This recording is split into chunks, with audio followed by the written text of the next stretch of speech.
xares i les xares. I avui us parlarem de com adaptar-se al context. I used to believe we were burning on the Creieu que és el mateix estar parlant amb el vostre superior que amb un amic vostre? Nosaltres diem que no. I per això avui us volem plantejar diferents situacions quotidianes de dues formes diferents. Per així podeu observar quina és més adequada en cada situació. La primera situació seria demanar el compte en un restaurant després d'haver-te posat les botes. No és el mateix demanar-ho d'aquesta manera. Perdoni, cambrera. Disculpa un moment.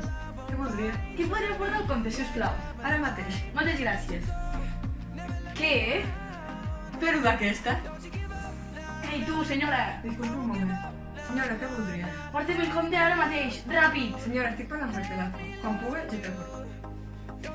Un altre exemple molt clar seria demanar un llibre a la biblioteca. No és el mateix fer-ho així. Ei, perdoni. Mira, aquest llibre me'l vaig llegir l'altre dia i em va agradar molt. En tindré algun de semblant? A veure... Ah, sí, mira, aquí en tinc un de molt semblant. Crec que et podria agradar. Moltes gràcies. Espero haver-te ajudat. Adéu. Què? Fer-ho així.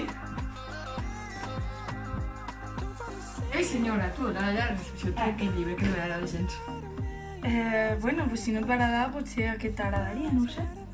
Però la pròxima vegada que vinguis plan... Vinga, vale, adéu. I per últim, us portem aquest exemple de dos presentadores informant del temps meteorològic. No és el mateix que informéssim d'aquesta manera. Interrompim aquest programa televisiu per informar-vos d'una notícia última. Ara la meva companya Xenia us explicarà tot més detalladament. Doncs sí, com va comentar l'Ares, demà al matí vindrà un huracà molt gran que ho arrasarà tot. Així que, vigileu. Recomanació, no sortiu de casa. I d'aquesta altra? Us interrompim aquest programa per informar-vos de la notícia que amb alguns els hi servirà de la vostra sola amb la meva companya. Doncs sí, el dimarts, algun dia d'aquesta setmana vindrà un huracà, molt gran, com veieu, que ho arrasarà tot. Vale? Vigileu. No hauríeu de sortir de casa per poder. Heu notat diferència? Veieu que no és el mateix actuar d'una manera que d'una altra? No pots parlar dels dos llocs igual. Per això, avui us hem volgut compartir aquests exemples que mostren la clara diferència.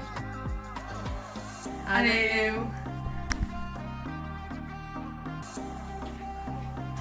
Que se te veu. No sé. Ai, sí, la sombra. Claro. No, però és igual. I se te veuen els peus. Intenteu fer, tio. Se te veu, bueno, ho intento, presentant un programa. Vinga. Informant.